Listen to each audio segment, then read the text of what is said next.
could have, how much control I could have in the creative process as a writer. That in theater you need to collaborate a lot more. You need to get the buy-in of other people, and then even if you were the playwright, say you're beholden to the interpretations that a director brings to the work, to the performances that the actors and actresses give, and that all that changes the work. And for better or worse, this isn't necessarily something I'm proud of, but it is the truth that in writing, I was able to control all of those things myself. And so I liked, I would say that I'm an introvert, but people talk about the misinterpretations of the word introvert. I feed off of being around other people, and I love being with other people. But then after I'm with other people, I need to retreat and regenerate,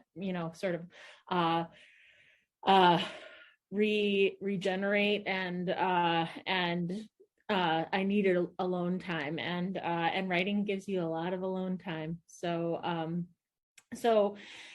it was in college that I really kind of committed to writing, and I feel like it was then that I was exposed to some writers that really kind of changed my mind about what it was possible to do with different types of writing, and got me excited about that. Because I feel like one of the toughest things, if you're a big reader when you're younger, is finding the writers who are really exciting to you and who keep you reading through that weird transition from young adult books into adult literature. And I know that there are lots of adults out there who read YA long into adulthood too, and there's no shame in that. And I feel like it's more possible to continue doing that now than it was when I was kind of making that transition too. But yeah, finding the writers that were exciting to me, and then having really incredible professors who were willing to mentor me and help talk me through what next steps might be. So everybody talks about not doing this, about not moving directly from undergrad into an MFA program, but instead taking a little bit of time in between your undergraduate education and an MFA, a master's in fine arts in creative writing. But I did not take anyone's advice and applied directly to a master's program right out of undergrad, and ended up going to the School of the Art Institute of Chicago, that unexpectedly, perhaps for some, has a creative writing program. So it's not just visual arts and stuff like that. There's also a creative writing program there, which was perfect for me because I have always been fed by other artistic disciplines in my own creative practice and output. And so that was the next step for me. And I started publishing while I was in the master's program there, stories and poems and things like that.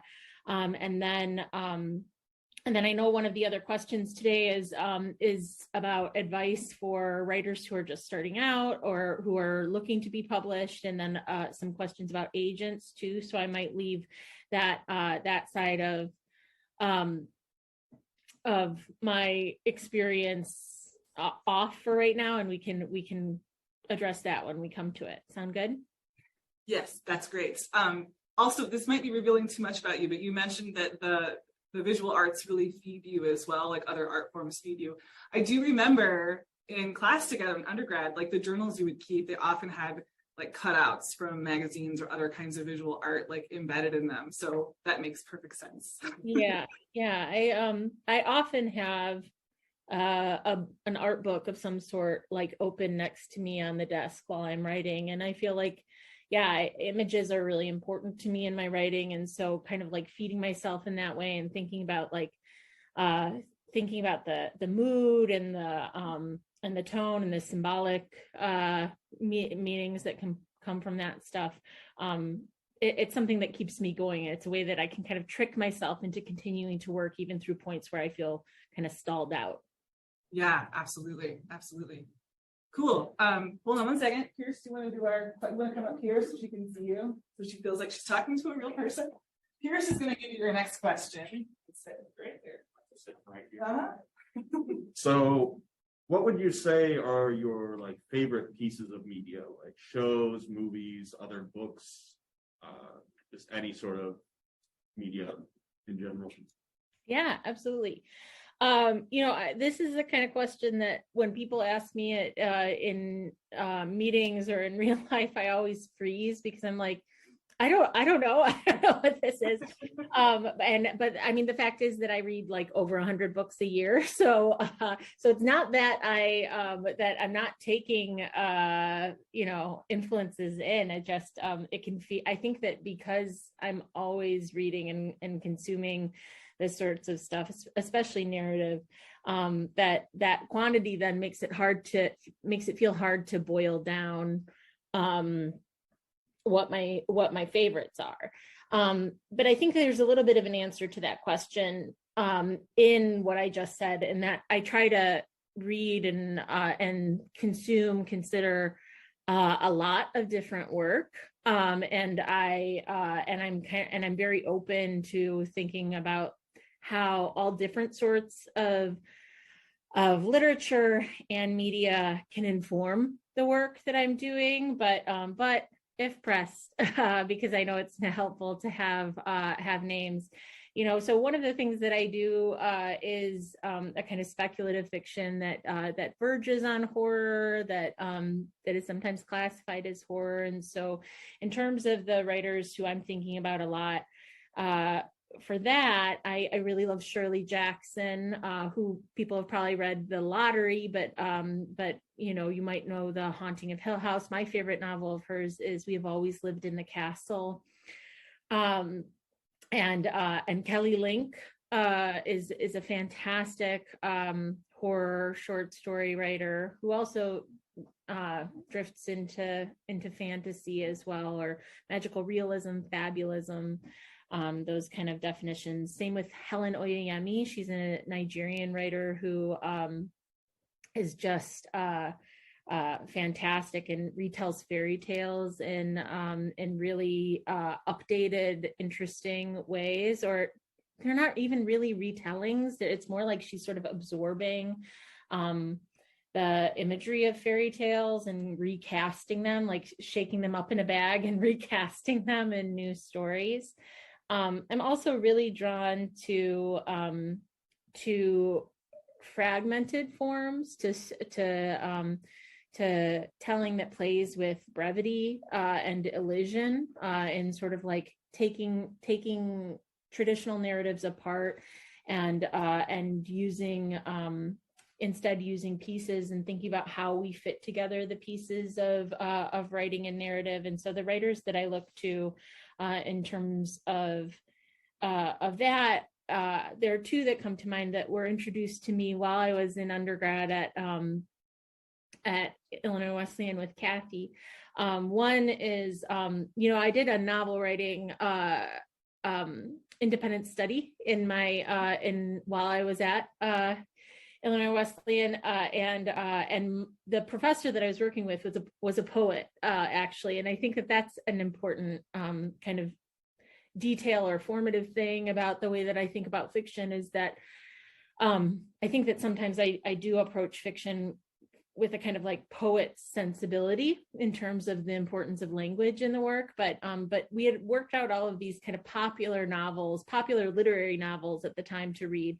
And we were reading Jonathan Franzen and Zadie Smith and these kind of, and Jonathan Safran Foer, these really kind of, bestseller kind of hot names in fiction. And I asked her, Jen Hancock is the person that I did the independent study with, who you should look up her work too. But I know Kathy knows her as well.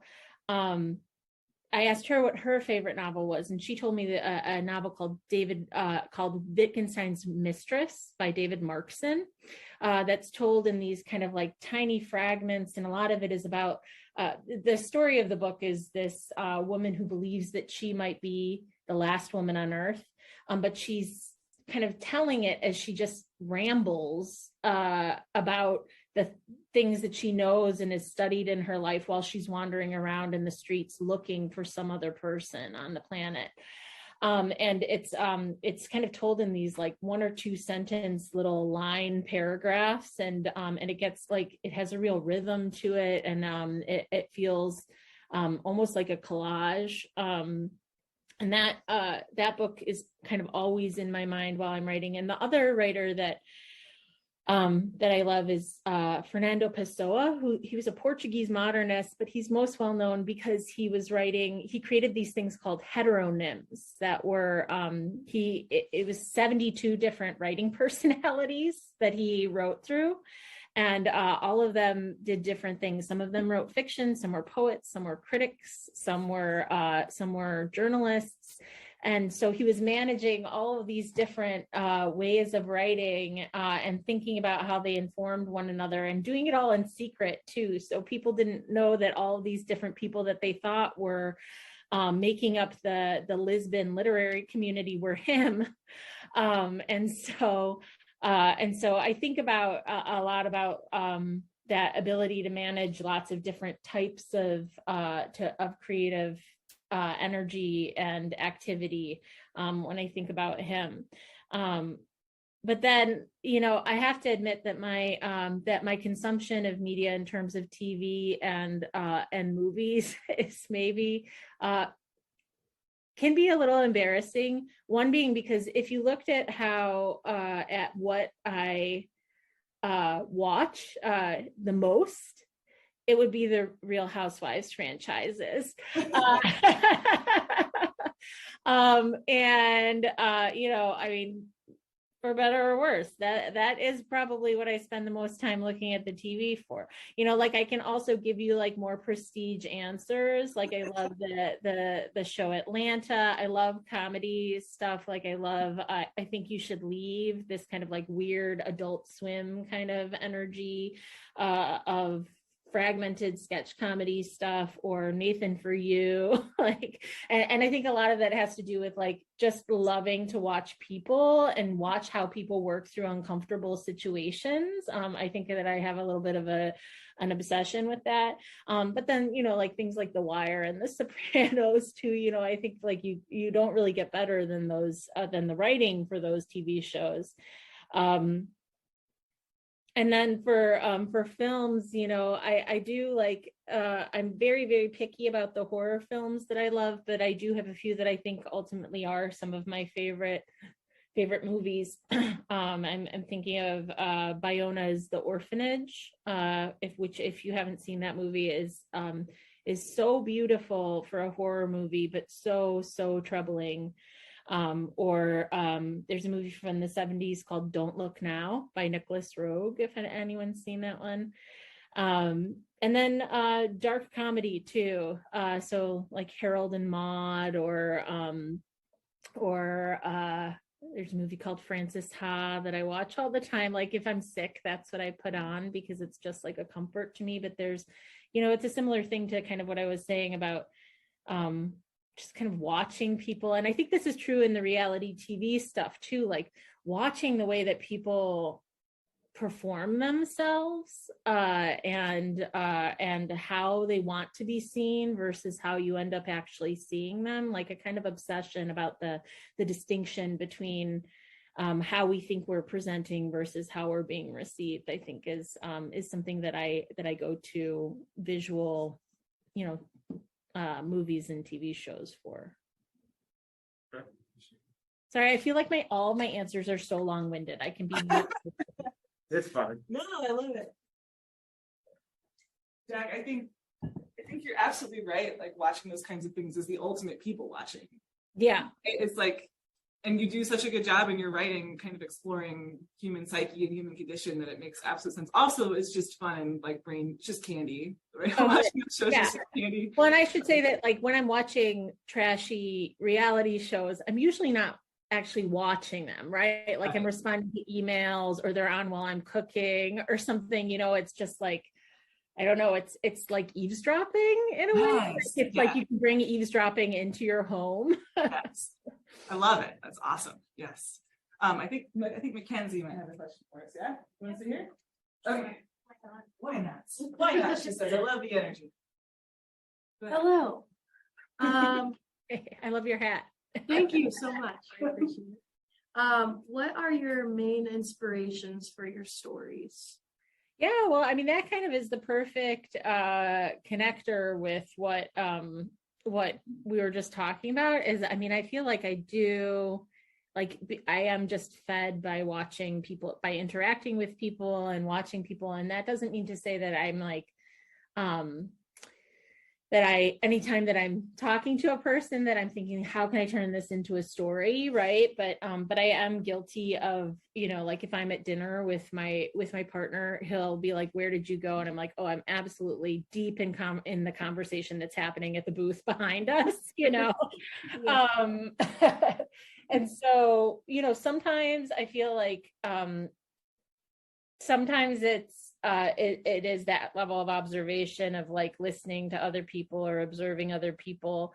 But then sometimes too, like I was saying, it can be visual art. Like I love going to galleries and museums and stuff, and just looking at the way that other types of artists work through their processes and what it is they're presenting, and thinking about like, oh, okay, like what grabs me? Why does it grab me? Am I interested in engaging something like that in my own work? I think that, in addition to thinking about that gap between like how people present themselves, what they think they're communicating and what they're actually communicating, I'm also really interested in moving things out of their traditional context, so like if you kind of like mash up an object in a place that it doesn't normally belong, and start to imagine like, why is that thing there, or why is that person there, and like how would they react in that environment.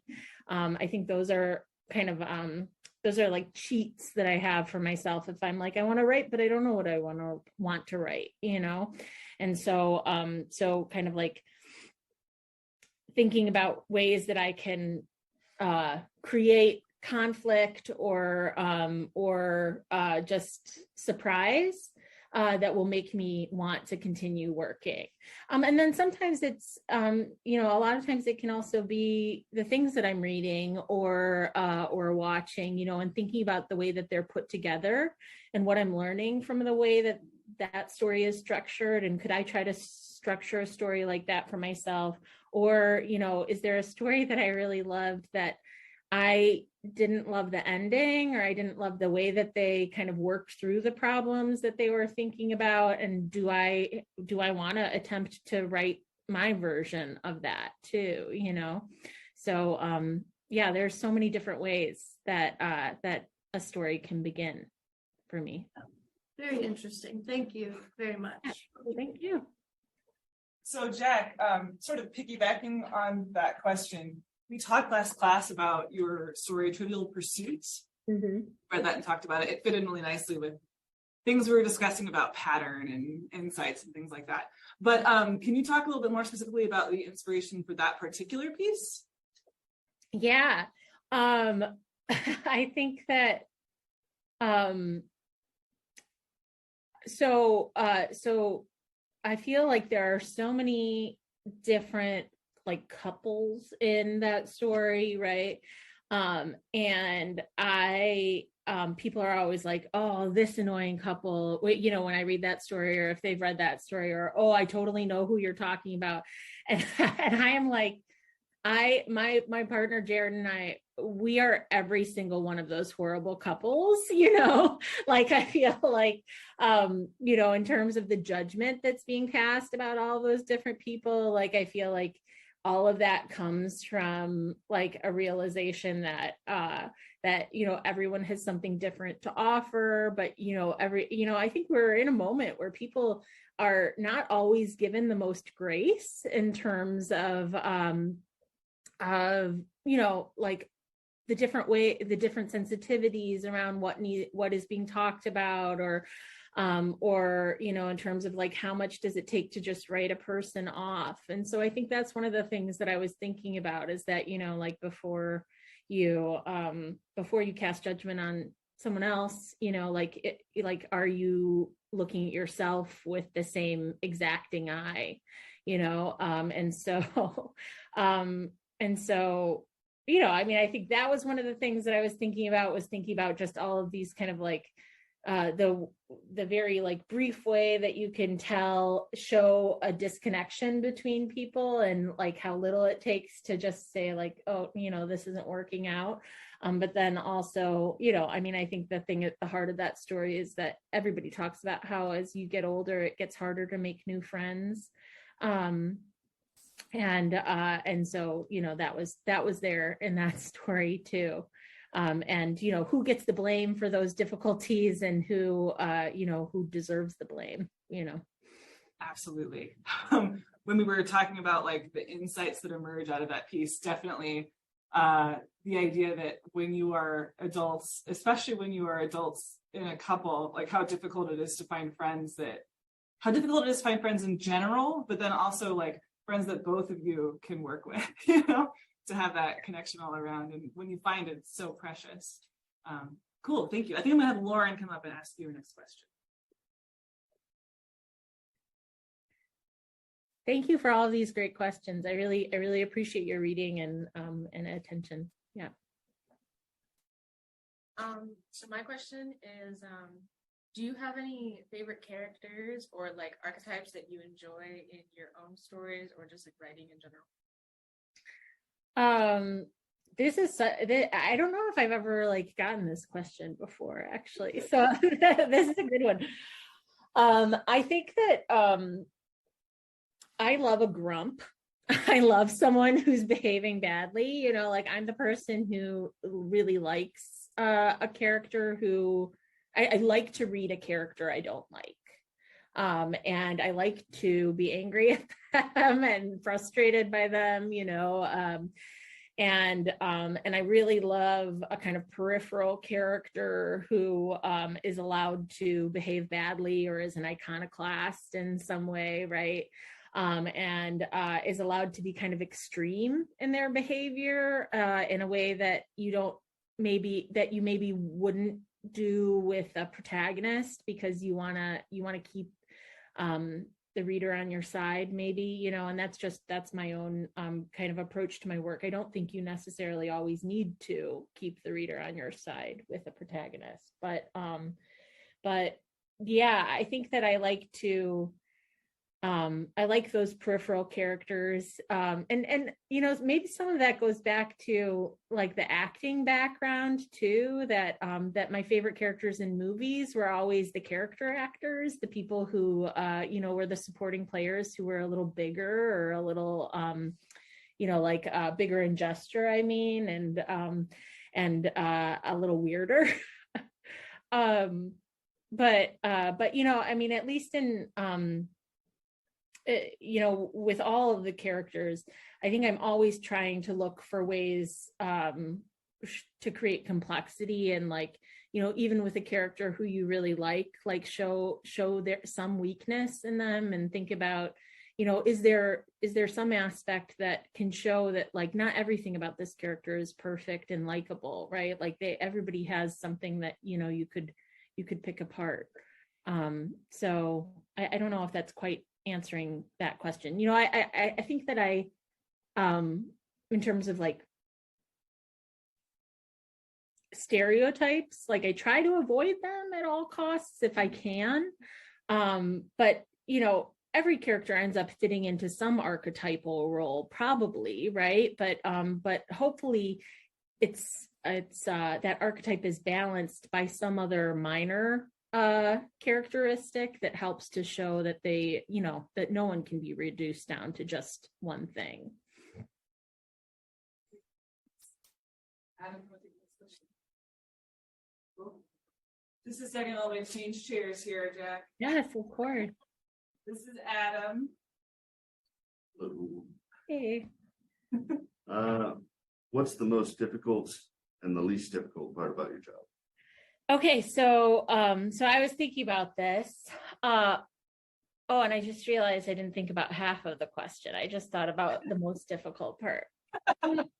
Okay, but actually I have a thing that I can show. If am I allowed to share screen, I Kathy? think so, but I'm gonna double check real quick. It just says, yeah, I think you should be able Yeah, to. I think I can. Okay. Yeah, go ahead. All right. So the thing that I'm going to show, so hopefully you see a big grid. Yes, we do. Awesome. Perfect. Cards. Okay.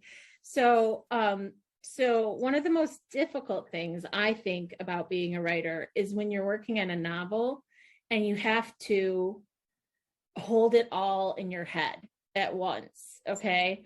So so you write however many pages, and you need to keep all the storylines in your mind and how they're all like fitting in together, like where characters overlap and on what timeline, and how are you managing all the different themes of the story, or are there different symbols, and how are you like fitting all of those together? Are there people who come in late but you want to make sure that they're foreshadowed earlier or something like that, you know?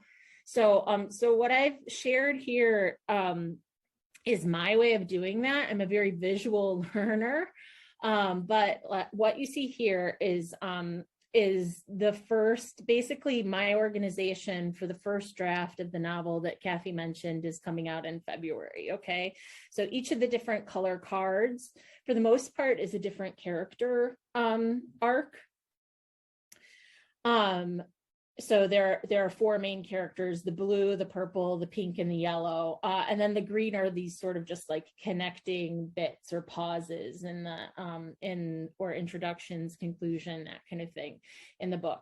Okay, so so this was what the first organization looked like, and then I'm going to show you through time how this changes. And so one of the things that I'm thinking about here too is that like my first drafts are generally huge and messy and need so much organization and whittling down too. So this was the first draft, and then you'll see as time goes on, there are lots of Post-its that get stuck to it. And this is changing walls and presentations too, because I moved several times in this process. So that was really obnoxious. But then, you know, there's a point where it almost kind of gets like, it gets wider, and, you know, the yellow cards are like more throughout the beginning, because I'm realizing, oh, I needed to set up that character earlier, better in the beginning. And you'll see too, like here, it's like mostly pink and blue. And then the purple kind of ends like in the first quarter of the novel. And then going back, you know, to here, things kind of get cleaned up because I addressed all of the issues that were happening on the Post-it notes. And then things are getting like, there are far fewer cards than there used to be already here, right? So so figuring out, okay, what are the parts that I included that I actually didn't need to include, you know, or can I condense some of these things? And so it gets like smaller and smaller until eventually it finally fits on a trifold poster board. But as you see here, one of the things that is lost from earlier sections, there are like no yellow cards anymore, and only a couple or very few purple cards and very few yellow cards, which represents a really difficult change that needed to happen in the story, where I thought I was managing 4 different storylines, character arcs. But at some point, my editor and agent were like, I think it needs to just be the pink and blue story arcs, right? So that's tons of work that I thought needed to be done but didn't. And the other thing, oh, and then this is the cleanest version. I didn't even realize, so it got even simplified from this. So then and each of these is like a short chapter basically, but focuses on the character whose color these things correspond to. And then the parallel process of that is where the first full draft that I started out with was over 1,000 pages long, which I just am like, why did I do that to myself? Over 1,000 pages long, close to 300,000 words. And then over time, so this is over about 4 years of time. It took me about 3 years to write that first draft, but then over the next 4 years, whittling down the page count and the word count so that it's less than 400 pages now and only about 100,000 words. So cut by 2/3 basically.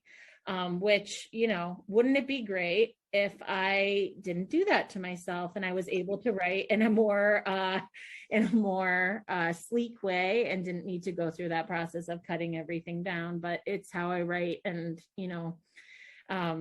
it's like the process of, most of the time I'm writing to figure out what it is I want to be thinking about and have to say about that thing that I'm thinking about. And so it ends up being that I just need to I need to write big, and I need to pare away the things that I realize you don't need to know to figure out the things that I figured out while I was writing, right?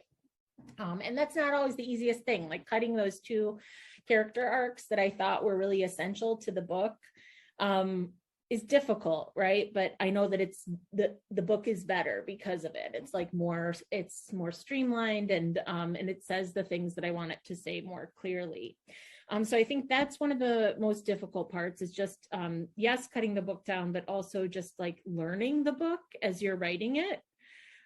And the other thing that I think is really difficult is just finding the time to write, protecting the time to write. Even though I'm a professor now of creative writing, everything else comes first, right? Everything else, my responsibilities to my students, to other colleagues, to administrative stuff, to my family, I have the urge to do all of that first, and then fit in the writing where I can.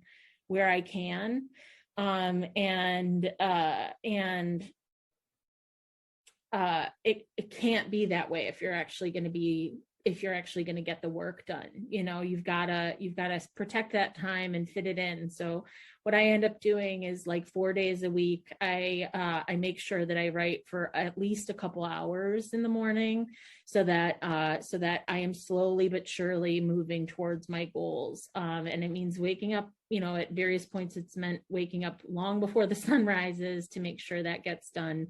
But as soon as it's done, I feel so good, right? I feel like I've done the thing that's most important to me, that it wouldn't happen if I didn't protect the time in that way. And so that's not easy. And I know it's something that people struggle with a lot, especially once you're out of an academic environment where people have deadlines, where you're you have to turn in a story by this time, right? But then the most easy thing, I would say, to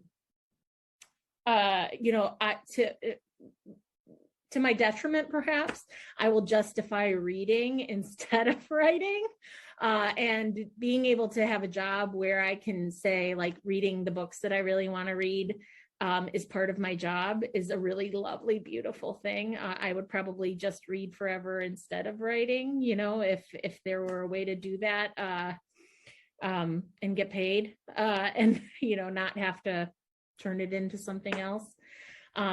Reading is a really great pleasure. And then also I would say that the community that you find through writing, that, when you're reading other people's work and you tell them what their work means to you, and then other people give you that gift back, is such a pleasure, and I think that in other businesses, I feel like the gross comparison could be networking in other fields.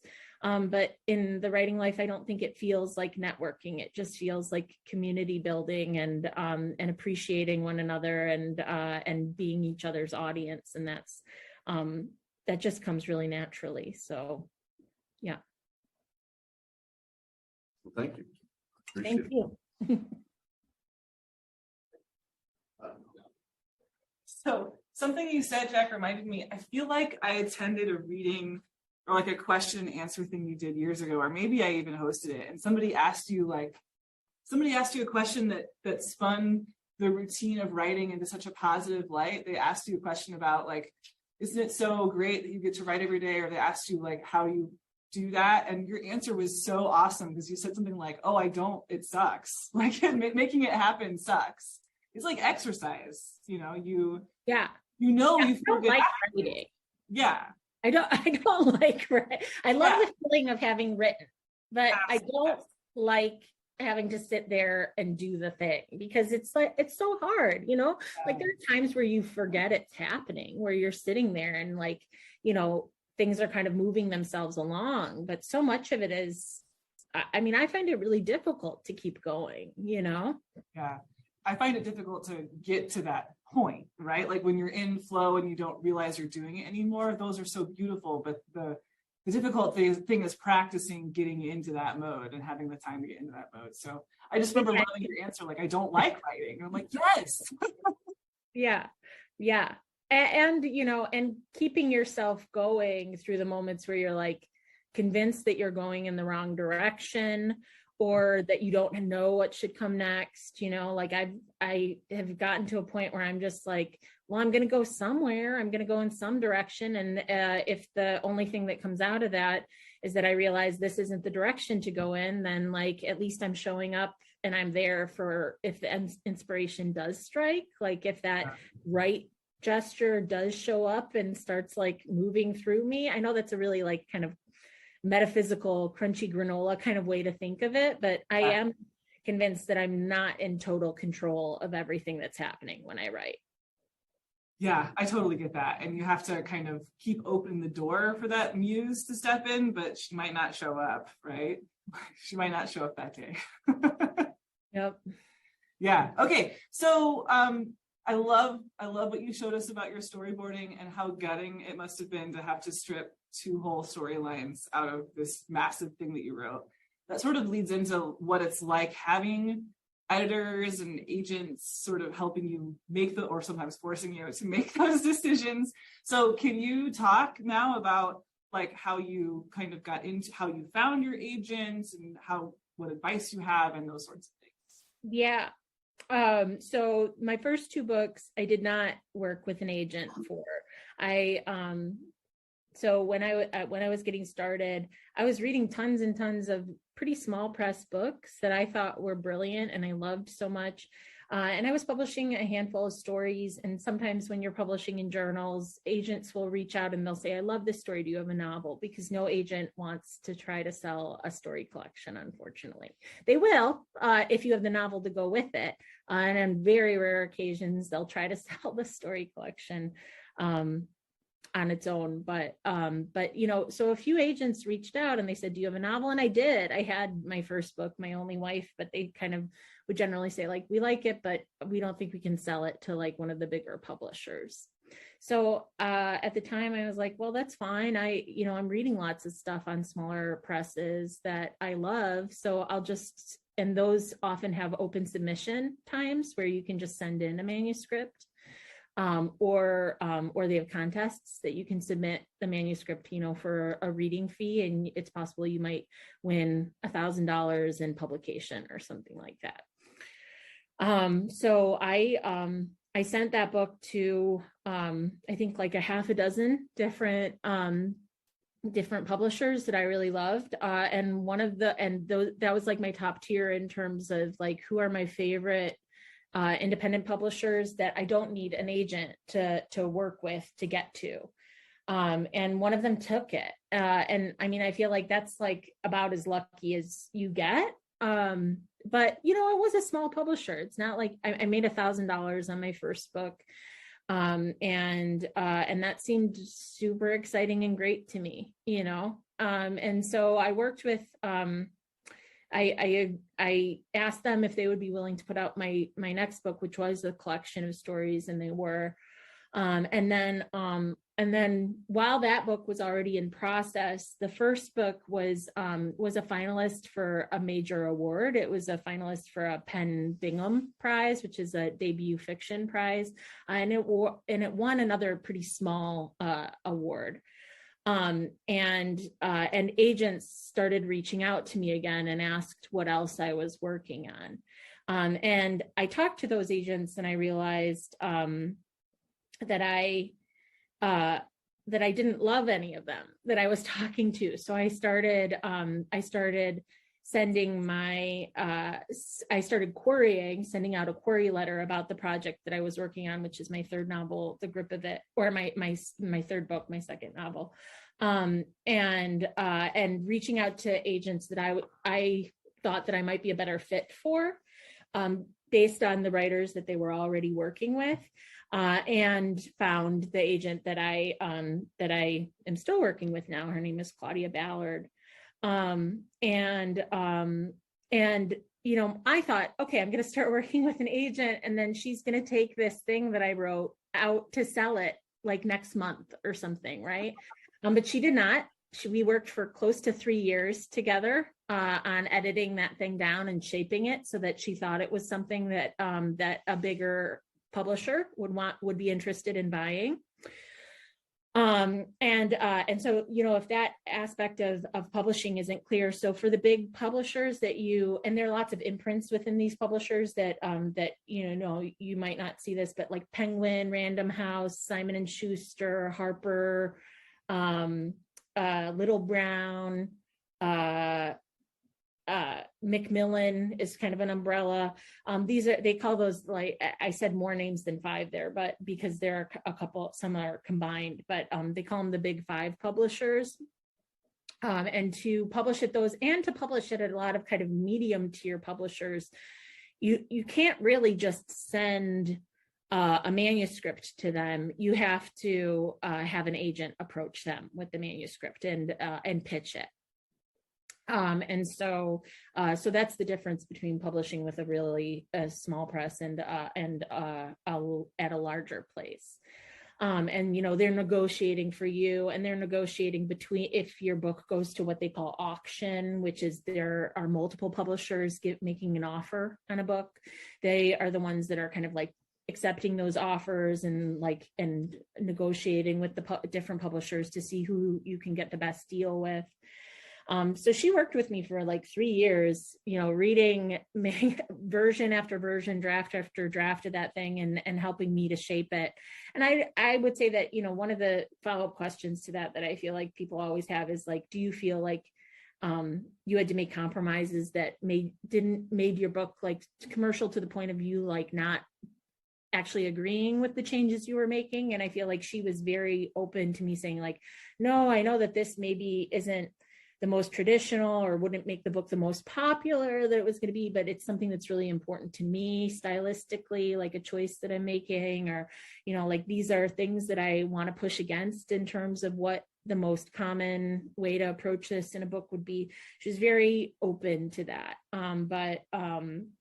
But yeah, so I mean, I would actually say that my agent is my best editor at this point, like my best reader. She's got the keenest eye and gives me the hardest advice. And I think by the time that the editor at the publisher gets it, the book is usually in pretty good shape.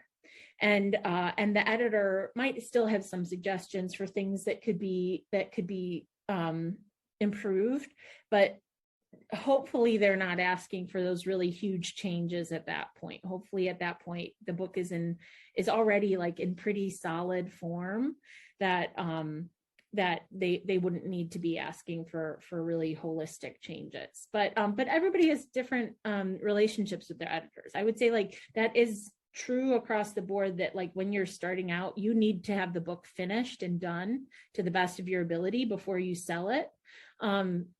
Versus, you know, I think sometimes people think, oh, I'm going to pitch an idea for a book and sell it or something like that. And it really needs to be as perfect as it can possibly be to sell a first book. And then it's possible that people might, that you might sell, 50 pages in a synopsis to a publisher or something like that. And your editor might have more input in that process. But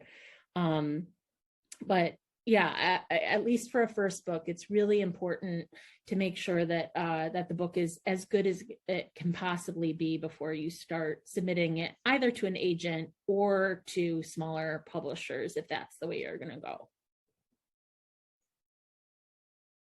I'm sorry, my answers are so long. Oh, they're perfect. Are you kidding? This is great. It's so much good information.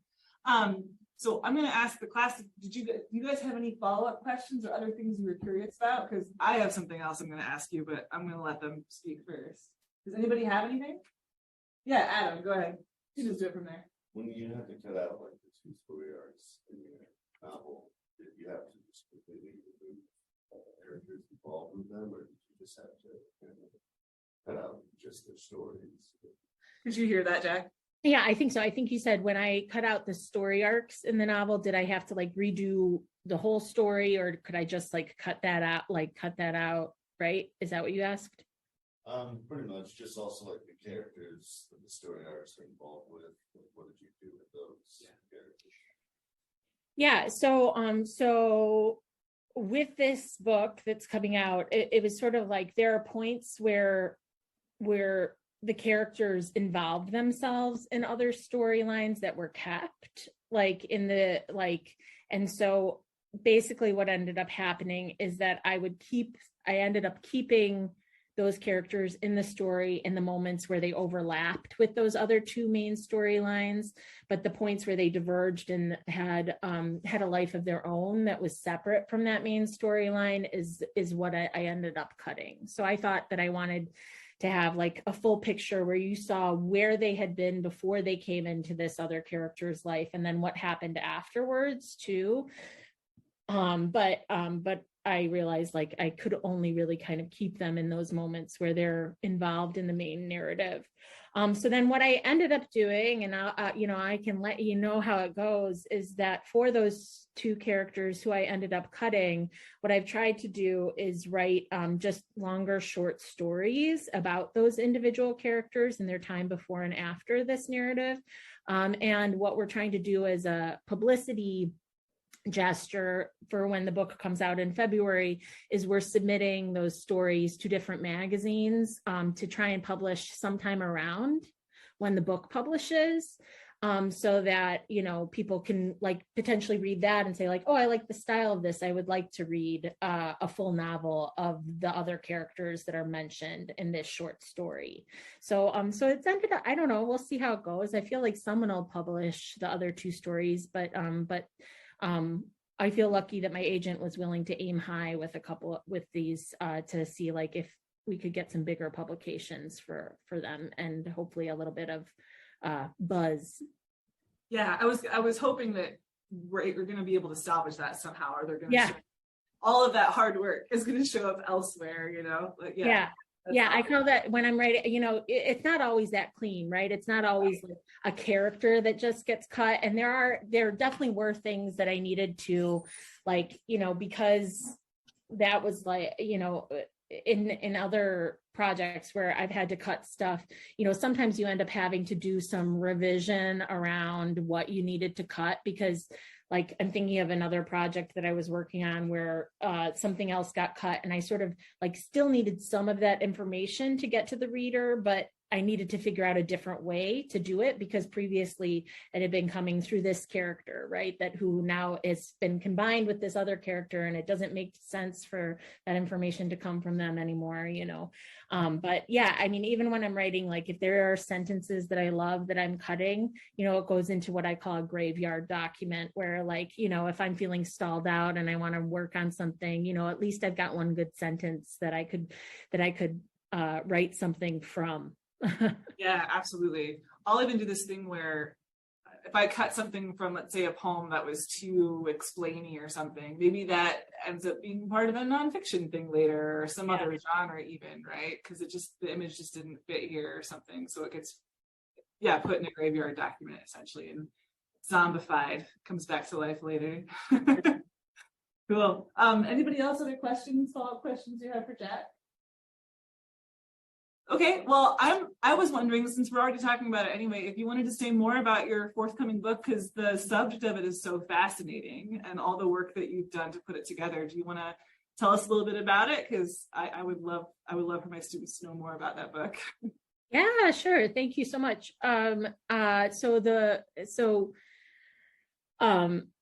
This kind of goes back to what I was saying about thinking about Fernando Pessoa and all the different ways that he wrote, I think that in our minds we have this idea that like, oh, okay, like Stephen King writes horror, he always writes horror, right? Or like we think like, oh, once I know what kind of thing a writer writes, I can rely on them, like, as if I was interested in their first book, I'll probably like their second book, and I think that that what interests me as a writer is not necessarily going to be consistent for a reader, unfortunately. And so I'm just kind of like following my instincts and writing what it is I'm interested in writing, and seeing where that takes me. Will that mean that I have like the biggest population of readers? Maybe not. But the reason I'm explaining that is because my first novel is just kind of like a fragmented experimental novel about a relationship that was different than the narrator, the husband, thought it was going to be. My second novel was a haunted house story, and this one is historical fiction, but it's about the two historical figures that it's primarily about are Mad King Ludwig of Bavaria, who was not good at his job. He was really just obsessed with building castles and paying for operas, commissioning operas. So if you know the Disney castle, that's modeled off of this castle in Germany called Neuschwanstein, that King Ludwig commissioned. Actually had a stage designer design, which I think says a lot about the architecture of it. Very romantic and not the most logical in terms of placement or structure. And in the process, kind of accidentally signs Bavaria over to Prussia, and because he can't be bothered to actually rule the country. And at a certain point, his statesmen became so frustrated with him that they had him declared insane by a doctor who had never met him. And within a couple days of his being institutionalized in one of his castles, after they put bars on the windows and put him under a doctor's care, he and his doctor were found drowned in the lake outside of the castle. And so this idea of like kind of like what led to that, and what is irresponsibility, and what I think it's interesting to think in terms of a ruler who was really interested and prioritized the arts, but to the detriment of the national health. And then the other main character is Empress Sissi of Austria, who there's a Netflix show right now about her, which I'm a little nervous about the fact that there's a show and I wrote this book, and will anybody care about the book because there's already a TV show to watch, right? But she was Empress of Austria. Both of them were had to rule very young. And she was kind of like a rebel in her own way. She really didn't like the Austrian court was incredibly strict. Hungary was under Austria's power at that time, and she really cared the most about taking care of Hungary and giving Hungary the rights that it deserved, and a certain measure of independence. And that was very rebellious at the time within the Austrian Empire. She didn't really love being a mother, and was obsessed with exercising. And she at one point she was called the most beautiful woman in Europe, and she was obsessed with maintaining that profile. Stopped being photographed at age 34. Really didn't go out in public because she didn't want people to see how she had aged, which feels very current in certain ways, right? Like thinking about reality TV and people's obsession with being young and beautiful. And they were best friends. So Ludwig and Sissy were best friends, and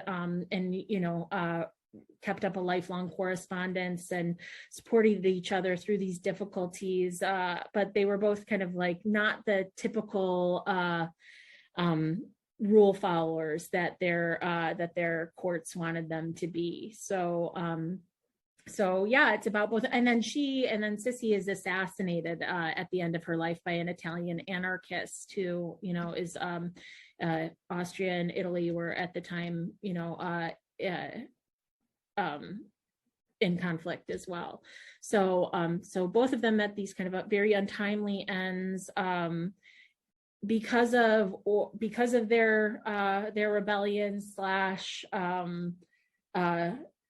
as symbols of the thing that they were trying to rebel against. So that's kind of what the book is about. It's got that little bit of darkness in the way that both of them die, that kind of connects back to some of the horror stuff, but and the architecture too. There are lots of castles in the book in terms of like thinking about the way that that setting and architecture can reflect back on the interiority of characters in a book.